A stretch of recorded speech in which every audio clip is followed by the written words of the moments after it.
मुसीबतें समेट कर सारे जहां की, जब कुछ न बन सका तो मेरा दिल बना दिया। सार्थक संवाद के सभी दर्शकों को मेरा सादर नमस्कार। व्यक्ति जन्म से लेकर जन्म खत्म हो जाता है, लेकिन उसकी जिज्ञासाएं खत्म नहीं होती, क्योंकि जीवन में बेचैनी है। जब कुछ साधन नहीं थे, सुविधाएं नहीं थी, तब आदमी संतुष्ट था, शांत था, निरोगी था। लेकिन जैसे जैसे सुविधाएं बढ़ रही, साधन बढ़ रहे, लेकिन क्या कारण है कि बेचैनी बढ़ती जा रही है। आज हर आदमी तनाव में है, किसी ना किसी, चाहे वो गरीब आदमी हो, चाहे बड़े पद पर बैठा कोई नेता हो, उद्योगपति, कोई भी किसी भी क्षेत्र का। तो ये सब प्रश्न सबके पास है। डॉक्टर, वैज्ञानिक लगातार रिसर्च में लगे हैं। एक आम आदमी जोशी के पास जा रहा है समाधान खोजने। कौन कहाँ कहाँ जाए, दुनिया के तमाम प्रश्न, लेकिन समाधान का एक रास्ता मुझे पता है, और मैंने सार्थक संवाद की तरफ से अनुरोध किया प्रसिद्ध आध्यात्मवेत्ता, मानस मर्मज्ञ, दार्शनिक डॉक्टर सुरेंद्र बिहारी गोस्वामी जी से, और उन्होंने सार्थक संवाद के अनुरोध पर निरंतर जीवन के विभिन्न प्रश्नों के उत्तर, समस्याओं के समाधान बताने के लिए हमारे साथ तय किया हुआ है, जो निरंतर चलेगा सार्थक संवाद का यह सिलसिला। आप सबसे भी अनुरोध है कि जीवन की जो भी समस्या आपको लगे, जो मैं ना पूछ पाऊँ, आप जो सार्थक संवाद का नंबर चल रहा है उस पर आप व्हाट्सएप करके दीजिए। मेरी पूरी कोशिश रहेगी कि आपकी समस्या का समाधान भी मैं अगले एपिसोड में उसको कर सकूं। अभी आपसे एक और अनुरोध है कि ये समस्याओं के समाधान अधिकतम लोगों तक पहुँचें, तो उसके लिए आपसे पुनः विनम्र अनुरोध है कि सार्थक संवाद यूट्यूब चैनल को सब्सक्राइब करें, लाइक करें, और कमेंट में भी आप अपने सुझाव दे सकते हैं। आज गोस्वामी जी हमारे साथ हैं। गुरुदेव, आपका बहुत बहुत स्वागत है। और आपसे हम चाहेंगे कि एक यक्ष प्रश्न है जो सबके साथ है कि आम आदमी बेचैन क्यों है? सब कुछ होते हुए भी बेचैन है, क्या कारण है इस बेचैनी के? मैं आपको सुन रहा था देवदत्त जी, और आप बहुत अच्छे विस्तारित रूप से इस समय सबसे ज्वलंत समस्या पर अपनी चिंता व्यक्त कर रहे थे, वो है बेचैनी। आपने अच्छे शब्द का उपयोग किया। देखिए, ऐसा है कि प्रत्येक व्यक्ति बहिरंग घर का निर्माण तो बड़ा सुंदर करता है। आप किसी के घर में चले जाइए तो वहाँ वो तय करेगा कि यहाँ पर ये टेबल रखा रहेगा, यहाँ ऐसा घर होगा, ये पढ़ने का ये होगा, इतनी सफाई होगी, दुनिया की सारी चीज़ों पर तय करता है। लेकिन अंतरंग भवन सबसे ज़्यादा दुर्गंध युक्त और गंदा रखता है। अंतरंग भवन के भग्नावेश उसे रातों में सोने नहीं देते। भग्नावेश खंडहर बन गए हैं, चूह रहा है, फट रहा है, दीवारें हिल रही हैं। अंतरंग भवन कौन है? प्रत्येक व्यक्ति के अंतरंग भवन का नाम है मन। उस मन में एक मोह रूपी आंगन है। वो मोह रूपी आंगन जो है, नाना प्रकार की परिकल्पनाओं से ओतप्रोत है। वहां नाना प्रकार के तत्व बिछे हुए हैं, सुंदर सुंदर। कहीं काम का फूल खिल रहा है, कहीं क्रोध की लालिमा भी बिखरी हुई है। ध्यान रखिए, कहीं लोभ की चमक भी वहां विद्यमान है। ऐसा चमकीला रंग लगा हुआ है लोभ का। सुंदर घर है, किसका? मन का। वहां ध्यान रखिए, वहां कहीं द्वेष का काला रंग भी दिखता है। तो ये विभिन्न प्रकार के रंगों से सजा हुआ वो मन मंदिर कहलाता है। जब तक ये रंग अपनी साम्यता के साथ लगे हुए होते हैं, तब तक व्यक्ति अपने जीवन में एक संतोष की अनुभूति करता है, वो सुखद नींद लेता है। जैसे ही बचपने से आपने कहा ना, जन्म से मृत्यु की यात्रा, तो एक बालक को देखा, उसका मन मंदिर सबसे सुंदर होता है, क्योंकि बालक के मन मंदिर में हर रंग अपने ढंग से खिला होता है। और जैसे ही वो बालक बड़ा होने लगता है, उसकी जिज्ञासाएं, अपेक्षाएं अंतर चित्त के रंगों को धूमिल करने लगती है। किसी की लालिमा बढ़ा देता है तो किसी की कालिक बढ़ा देता है अपने पास में। बालक जब तक माँ की गोद में रहता है, तब तक उसे शीतलता मिलती है। माँ की गोद में ममता होती है, और ममता और मोह में सबसे बड़ा अंतर ये होता है कि मोह सकल व्याधन को मूला। मोह ही आपके तराजू को झुका देता है। मोह ही मैं की जननी है। तो हमारे जीवन में जितनी भी तुलना है, जितनी भी मैता है, जितना भी मैं है, वो हमारे जीवन को बेचैन करता है। तुम सुखी, मैं सुखी नहीं। तुम्हारे घर कार, मेरे घर कार नहीं। तुम घी खा रहे हो, मुझे रोटी के लाले पड़े हुए हैं। तो हम जहां तुलना में पहुंचे वहां हमारी मैता का भार हमारे सामने आ जाता है। दूसरा सबसे बड़ी बात है कि हम धर्मशाला को, हमारे समय में धर्मशाला कहते थे देवदत्त जी, मुसाफिर खाना भी कहते थे, आज के जमाने में होटल कहते हैं। हम होटल को अपना घर समझ गए हैं। बस हमारे दुख का मूल कारण यही है। कश्तिये उम्रे रवां पे सवार बैठे हैं, सवार खाक हैं बेअख्तियार बैठे हैं। मनुष्य यथार्थ से दूर रहना चाहता है, मनुष्य शतुरमुर्ग बनना चाहता है। वो सोचता है मैंने सर गड़ा लिया तो सब दुनिया ठीक हो जाएगी, शतुरमुर्ग की तरह। लेकिन जीवन ऐसा नहीं है ना। जीवन क्या इतना भोला है, जो चाहोगे सो दे देगा। रात रात भर चांद रुलाकर तब मुट्ठी भर शबनम देगा। तो आपने अपने जीवन का अर्थ ही गलत निकाल लिया है। देखिए, एक बहुत अच्छा दार्शनिक उत्तर है, आप इसे समझने का प्रयत्न करें। किसी से पूछो, कैन यू डिफाइन लाइफ? किसी को बुलाकर पूछो, जीवन को परिभाषित कर सकते हो क्या? तो वो 2 मिनट रुक जाएगा, अलग अलग प्रकार के उदाहरण देने लगेगा। लेकिन जीवन का दार्शनिक उत्तर एक है, जन्म से मृत्यु की यात्रा का नाम जीवन है। आप पैदा हुए क्यों? मरने के लिए। तो जैसे ही जन्म हुआ आपका और आपने चलना शुरू किया, जीवन बन गया। वो जीवन कब तक चलेगा? जब तक मृत्यु के मुहाने में आप नहीं पहुंच जाते। तो उस यात्रा को कितना सुंदर आप बना सकते हैं। मेरे पिताश्री एक बहुत अच्छी बात कहते थे, किसी को बुखार हो जाए, बुखार हो गया शरीर में, तो वो ठीक कैसे होगा? मैंने कहा कैसे होगा? बोले औषधि से। वो औषधि का सेवन करे तो बुखार ठीक हो जाएगा। मैंने कहा ठीक कह रहे हैं आप, लेकिन अगर कोई ये सोच ले कि मैं रोने लग जाऊं और बुखार ठीक हो जाए, तो क्या बुखार ठीक हो सकता है? बेचैनी रोना है, ये बहुत अच्छा। बेचैनी रोना है हमारे जीवन का। कहाँ आप देखिए, जिनके हाथ नहीं है वो काम कर रहे हैं जी, जिनके पैर नहीं है वो लकड़ी के सहारे चलकर जीवन बिता रहे हैं। और आपको यदि ईश्वर ने हाथ, पैर, आंख, नाक, कान सब दिया हुआ है, तो आप क्यों रो रहे हैं? जी, जीवन है, हंसकर चलिए आप अपनी प्रक्रिया हो। आप आई हैं क्योंकि आपको मंजिल तक तो पहुंचना ही होगा। वही जीवन है, वही यात्रा है। तो अब यात्रा में खुश रहना। नए बच्चों को देखो, पिकनिक में जाते हैं तो वो बढ़िया गाना वाना तेज कर लेते हैं, जरा गाड़ी चलाने लग जाते हैं, जरा अच्छी हंसी मजाक की बातें करने लग जाते हैं, तो सफर प्रेम से कट जाता है जी। और यदि वही मम्मी पापा और सब लोग बैठे हों और बात ना कर पा रहे हों, ऐसे चुपचाप चलें, तो सफर के मिनटों में आपको महसूस होगा कि सफर कैसा चल रहा है। अचानक कोई गीत बजाया किसी बच्चे ने और पिताजी ने कहा गाड़ी में गीत नहीं चलेगा, बंद कर दीजिए। तो वो हड़बड़ा जाएगा। ठीक है, वो बैठा हुआ है आराम से, क्या करे, मोबाइल निकालेगा, ये करेगा। बेचैनी आई ना। तो बेचैनी आपके किम कर्तव्य मूढ़ता की है, बेचैनी आपके प्रमाद की है, बेचैनी आपके आलस्य की है। तो आप आलस्य, प्रमाद और किम कर्तव्य मूढ़ता का त्याग करें। लक्ष्य निश्चित है कि उस मंजिल पर पहुंचना है, और पहुंचना है तो आपको चलना है। तो आप ध्यान रखिए, जैसे अंधेरे घर में मेहमान नहीं आते भैया जी। लाइट गोल हो जाए तो घर के आदमी बाहर निकल जाते हैं। हम तो गाँवड़े लोग रहे हैं, गांव में लाइट गोल हो जाए तो वो बाहर पलंग निकाल के बैठ जाते हैं कि भैया वहां लाइट गोल हो गई। तो आपके घर में अंधेरा यदि रहेगा और मोह विकराल अंधेरा है, तो वहां प्रकाश करिए, वहां उन सारी मन को आह्लादित रखिए। तो मन को आह्लादित रखना है तो बालक से सीखिए। वो जितनी जल्दी रोता है उतनी जल्दी मुस्कुराने भी लगता है। 2 मिनट में आपने हिलाया तो मुस्कुराने लगता है। तो आप भी दुख और सुख के भंवर में फंस करके जबरदस्ती पड़े मत रहिए, बढ़िए और बढ़ते चलिए। बहुत अच्छा आपने समझाया कि जीवन में बेचैनी कैसे है, क्यों है।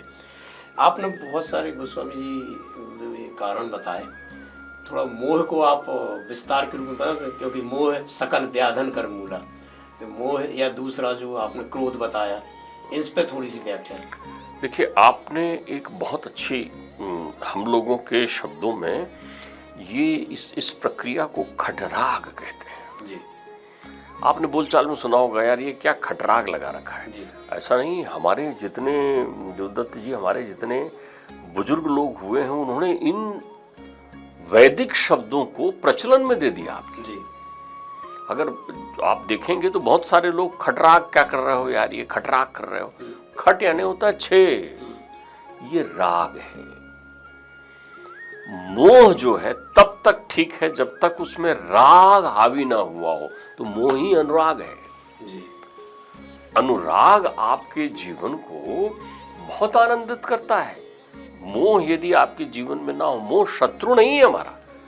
यहाँ बाबा तुलसी जो लिखते हैं कि मोह सकल व्याधन को मूला और तेहते पुनि उपजई बहुसूला, तो वो जो उसको सूल बना रहे हैं उसके पीछे कारण है। उसके पीछे कारण कितना है, एक बहुत सुंदर उदाहरण है। वो इस तथ्य में एक बड़ा अच्छा उदाहरण देते हैं। एक बच्चा बैठा हुआ है और माँ काम कर रही है, छोटा बच्चा है। अब बच्चा रोता है माँ के लिए, माँ मुझे माँ माँ माँ चाहिए। वो चाहता है माँ उसे पाले, लाड़ करे, लेकिन माँ बहुत काम कर रही है। मोह का बड़ा सुंदर उदाहरण देखिएगा। जी। बच्चे के चित्त में अनुराग है अभी माँ के लिए, तो उस अनुराग से वो माँ के लिए रोने लगता है, तो माँ भी दौड़ी चली आती है उस बच्चे के लिए। माँ के हृदय का मोह ममता कहलाता है। अब माँ को मालूम घर में कितना सारा काम है, मुझे सब काम करना है, तो माँ सोचती है कि अभी ये काम कर रही हूँ और बेचारा मेरा बेटा अभी अकेला बैठा है। तो वो जाती है रसोई में और एक लड्डू उठा के ले आती, कहती तुम ये लड्डू खाओ, मैं आती हूँ। यहाँ अभी ममता भी है, यहाँ अभी अनुराग भी है, यहाँ मोह में मिठास है, यहाँ मोह सुखद है। ये व्याधि नहीं है जी। अब ये व्याधि का रूप ले रहा है। जैसे ही वो लड्डू खाता है बच्चा, तो उसके अंतर चित्त में उस लड्डू से प्रीति जुड़ जाती है। क्याराफ। जी। जी। देखिए, हमारे जीवन का मूल उद्देश्य हमसे छूटता कैसा है। जी। हमें चाहिए माँ, लेकिन हमारा ध्यान लड्डू में लग गया। हमें चाहिए माँ, लेकिन हमारा ध्यान किस में लग गया, लड्डू में लग गया। तो दूसरी बार बच्चा रोने लगता है, लेकिन इस बार माँ के लिए नहीं रोता, लड्डू के लिए रोता है। तो जैसे ही वो लड्डू के लिए रोता है, तो माँ पुकार नहीं रहा है ना, वो अपने जीवन का मुख्य विषय वस्तु भूल चुका है। ये मोह अनुराग में था तो ठीक है, अब राग में आ गया। यही राग 6 प्रकार के होते हैं। अच्छा। तो माँ वहां से आती है और आके कहती ज्यादा लड्डू खाए तो दांत खराब हो जाएंगे, थप्पड़ लगाती है, तो ना माँ मिलती ना लड्डू। बाबा तुलसी इसको लिखते हैं, जदपि प्रथम दुख पावहि ओ वही बाल अधीर, व्याधि नाश हित जननी गणति न सोसे सुपीर। ये उस स्थिति में बच्चा कितनों रोए, लेकिन वो लड्डू नहीं देती, नुकसान करेगा ना। जी, जी। तो आपका तो ध्यान मां पर लगा होना था। तो आप ध्यान रखिए, अब ये अनुराग राग में परिवर्तित कब होता है। अनुराग एक मध्यम संगीत है। कोई आपसे मिलने आए कोई मित्र और बैठ करके बढ़िया अच्छे सुर में गाना गा रहा हो, तो आप उससे कहेंगे एक और सुनाओ ना, एक और सुनाओ ना। लेकिन अगर कोई मित्र आए और वो स्वर में ना गा रहा हो, बेसुरा गा रहा हो, तो आप कहेंगे चुप हो जाओ यार, बस। मैं ठीक कह रहा हूं ना? जी, बिल्कुल। तो जो स्वर में है वही सुंदर है। तो ये जो 6 राग है हमारे जीवन में, जब तक स्वर में रहते हैं तब तक मोह बने रहते हैं, तब तक व्याधि इसमें नहीं आती। लेकिन कोई भी एक बेसुरा होता है तो हमारे जीवन से वो स्वर शोर में परिवर्तित हो जाता है। ये अब स्वर नहीं है, शोर हो रहा है। बहुत सुंदर। आपके जीवन में काम भी है, आपके जीवन में क्रोध भी है, आपके जीवन में लोभ भी है, आपके जीवन में मद भी है, आपके जीवन में मोह भी है, द्वेष भी है। द्वेष बहुत सुंदर है। अच्छा। द्वेष को मत्सर कहा गया है। मत्सर, मच्छर की तरह। कब मच्छर काट जाए और आपको बेचैनी हो जाए, आपका रक्त पिपासु हो जाता है वो, तो आप बढ़िया ऑल आउट जला के रखिए जीवन में, ताकि मच्छर रहे तो लेकिन काटे ना। मच्छरदानी लगा लीजिए आप अपने पास में। तो वो मत्सर अच्छा कब है? हाँ। वो मत्सर सुंदर कब है? द्वेष जब वो स्वस्थ हो। अस्वस्थ द्वेष जो है ईर्ष्या कहलाती है जी। जलन जी। बड़ी घातक होती है। ये आपको बेचैन कर देती। स्वस्थ एक बच्चे के दिमाग में ये बात बैठ जाए कि नहीं, मुझे अपनी कक्षा में पहले नंबर से पास होना है, इसलिए मुझे अच्छा पढ़ना है और पढ़ रहा है, नीट निकालना है, ग्रेड निकालना है, फलाने टेस्ट निकालना है, उसके दिमाग में ऑब्जेक्ट है। वो स्वस्थ प्रतिस्पर्धा में है कि मैं अव्वल आऊंगा, पक्का मेरा सिलेक्शन होगा। यहां पर स्वस्थ है मत्सर। और अब उसने रख लिया मुझे तो रामू से ज्यादा नंबर पाना है। वो फिर अब आपने जो है मत्सर को जो है वो नकारात्मक कर दिया। आपके घर में उदाहरण देने लगेंगे, वो देखो डाली तुमसे ज्यादा नंबर पा गई पिंकी, और तुम्हारा नंबर कम हो गया। अब आपने उसको भी अस्वस्थ करना शुरू कर दिया। जीवन में बेचैनी बढ़ गई, जीवन में दुख आने लगा, अनुभूति गड़बड़ हो गई, आप हिलने डुलने लग गए, स्वर चला गया, मन नहीं लग रहा है। कोई सुंदर सा गीत बज रहा हो और आप शोक में हो तो वही गीत आप बंद करवा दोगे, और आप प्रसन्न हो तो उस समय आप कहोगे चलो चलाना वो गाना। तो गीत बहुत सुंदर बजता है। ध्यान कि छोटी छोटी चीजों से उत्पन्न होती है। संस्कृत मूल सूल प्रदनाना और सकल शोक दायक अभिमाना। दूसरा आपका ये मैं तत्व, अभिमान को इस रूप में मत लीजिए, कोई अहंकार नहीं है। अच्छा। वो आपने तो वो गर्व एक अलग प्रक्रिया हो गई। गर्व भरा मस्तक तेरा, वो एक अलग प्रक्रिया हो। अभिमान तो व्यक्ति के अहंकार का है, उसकी स्वयं की उपस्थिति का है। तुम हो मैं नहीं जी, तुम हो मैं नहीं जी। ये अहंकार है। ये हमारे जीवन में सबको सर्वभूत हितरता। संसार के जितने प्राणी, सबके दो आंखें, नाक है, कान है, हम हैं, सारी प्रक्रिया एक जैसी है हमारे आपके बीच में। लेकिन ये अहमता का घनत्व हमको 10 सिर वाला बना देता है। सर तो एक ही है, लेकिन इस अहम ने हमको सबसे भिन्न बना दिया, 10 सिर वाला बना दिया। फिर हम दशानन हो जाते हैं, और जहां अहम नियंत्रित रहता है वहां 10 रथ हो जाते हैं। 10 रथ यानी प्रत्येक जो विकार है हमारी ज्ञानेंद्रियां और कर्मेंद्रियां, वो हमारे नियंत्रण में हमने बांध रखा है। तो राम आएंगे। राम आनंद है राम, सच्चित आनंद है राम। और यदि हमने उसको छोड़ दिया तो वही मद अहंकार बन जाता। अहंकार, मैं ही रहूंगा। धनुष ना तोड़ पाया लेकिन सीता को लेके रहूंगा। जा भाई धनुष तोड़, नहीं, धनुष नहीं टूट सकता, सीता को लेके रहूंगा। कैलाश नहीं उठा पाया लेकिन लंका लेके रहूंगा। कैलाश उठा नहीं पाया लेकिन लंका लेके नहीं रहूंगा। सुंदर नहीं हूं लेकिन अप्सराओं का हरण करूंगा। भयानक मुख्य हूं। आप ध्यान रखिए, हमारे जीवन में ये मैं था, मैं, ये हमारी अनुपस्थिति हमको बेचैन करती है। यही मद है। मद खाली धन का नहीं होता। ध्यान रखिएगा, मद कब होता है? जब हम दम में नहीं होते। दम यानी होता है इंद्रियों को बांध के रखना, नियंत्रण में रखना। आप घूमने निकले, आपने बढ़िया भूख लगी तो भोजन कर लिया। अब भोजन कर लिया तो भोजन भोजन की तरह करो, भोजन को भोजन की तरह करो। लेकिन मालूम चले अगर कोई जरूरत से ज्यादा खाता दिखेगा आपको तो आप टोक देते हैं, नहीं भैया जो ये क्या कर रहे हो आप। कोई खा रहा है, एक व्यवस्था से खा रहा है तो बहुत सुंदर है, लेकिन अगर कोई विभत्स ढंग से खा रहा होगा तो आप टोक देंगे ना अपनी प्रक्रिया में। हर तथ्य को अनुशासन में रखना दम है। आपके जीवन के प्रत्येक क्रियाकलाप जो शरीर के माध्यम से किए जाते हैं उनको एक अनुशासन में रखना दम है। और जब वो अनुशासन टूट जाता है तो मद बन जाता है। मेरी मर्जी, स्वतंत्रता दम है जी। स्वतंत्रता दम है, क्योंकि वहां मर्यादा है, अनुशासन है, संस्कार है। हम भारत के स्वतंत्र नागरिक हैं, तो हम क्या करते हैं? अरे नमस्कार, जहाँ बड़े छोटे हैं प्रेम भी दिखाते हैं, दया भी करते हैं, सहयोग भी करते हैं। ये स्वतंत्रता का अर्थ होता है, सबको लेकर चलना। और ये स्वतंत्रता जब स्वच्छंदता बन जाती तब मद आता है। ये मेरी मर्जी, हाँ, जो बोलूं, जो कहूं, जैसा कहूं।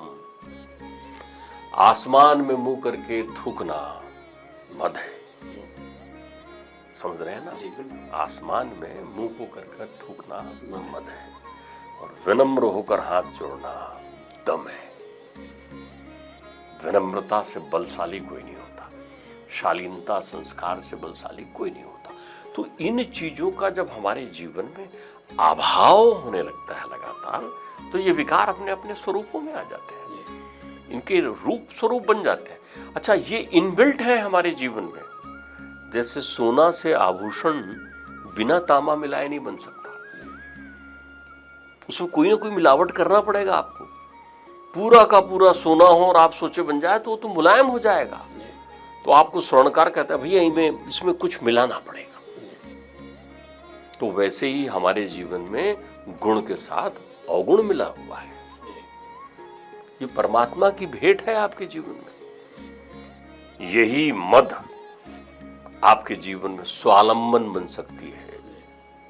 स्वावलंबी, आप किसी का चैलेंज स्वीकार करते हैं, अरे मैं करके दिखाऊंगा, तुम जानते नहीं मैं किसका बेटा हूं। यह आपका आत्मविश्वास जागृत करने के काम आ रहा है। और यही जब अहंकार बन जाता है तो हतोत्साहित करता है आपको। ये उन लोगों के लिए है जो कर्तव्य करते हुए किसी बड़े पदों पर रहते हैं, अब उनको समय मिला, किसी उच्च अधिकारी में हो गए या मंत्री हो गए या राजनेता हो गए, ये दायित्व है आपका जी। लेकिन आप वहां पहुंचकर दम यानी इंद्रिय निग्रह से मुक्त होकर मद में आ जाते हैं। आपको लगता है ये मेरा ही है। फिर जब वो पद छूटता है तो कैसा करते हैं आप? आपको ऐसा लगता है दुनिया लुट गई। लुटी कहाँ थी? आप तो वही हैं जी बिल्कुल।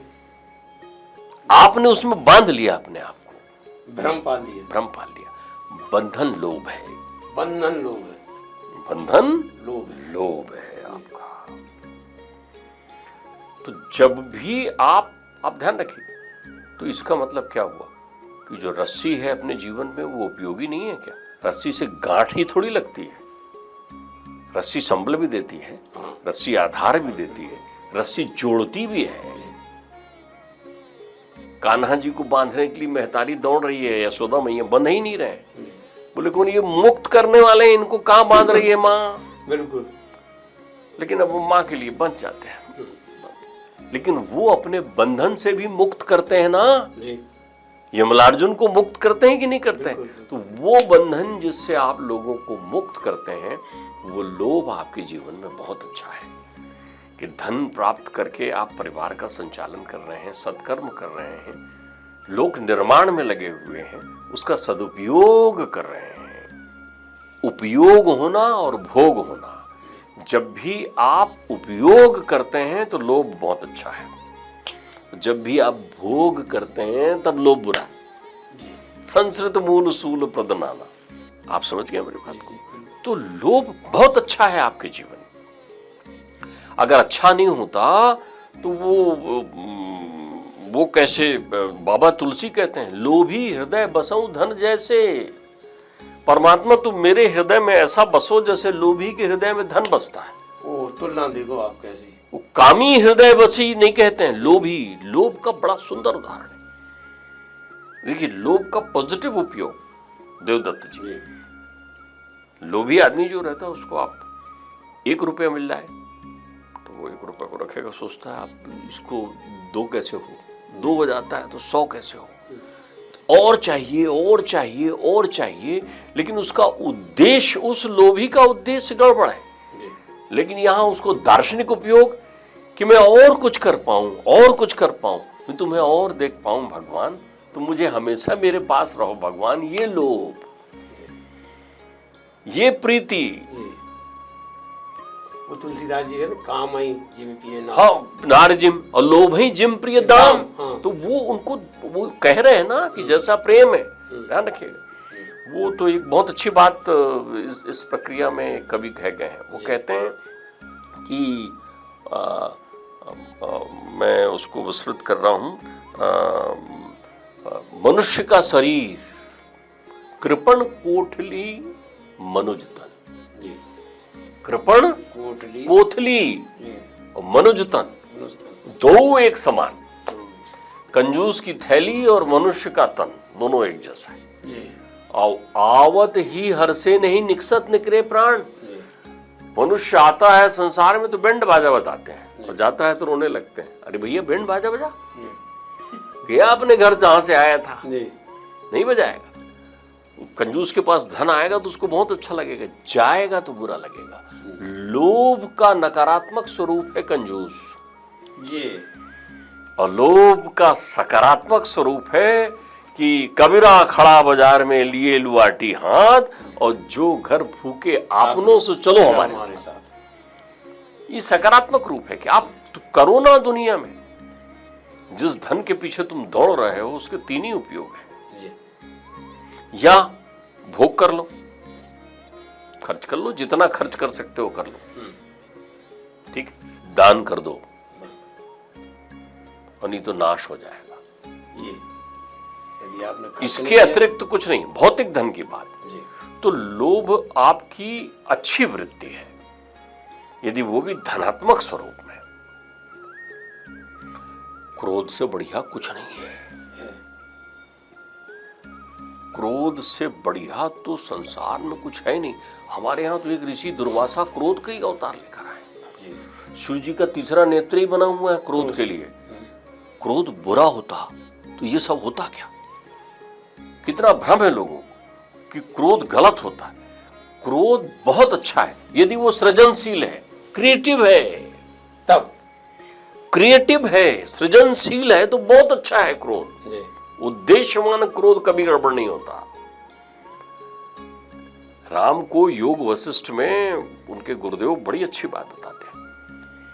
राम जब कहते हैं कि हम फिर इन विकारों के रहते हुए गुरुदेव अंतरंग और बहिरंग कैसे रहें, कैसे कैसे इनका सामंजस्य करें, तो गुरुदेव कहते हैं भीतर में तो मक्खन की तरह रहा, जी। भीतर में तो बिल्कुल निर्मल रहा, लेकिन इनका उपयोग बहिरंग कर। सर्प यदि फुफकारे ना तो चाहे जब मारा जाए, शेर यदि दहाड़े ना तो कोई भी उसको कुत्ते की तरह पट्टे में बांध ले, जी।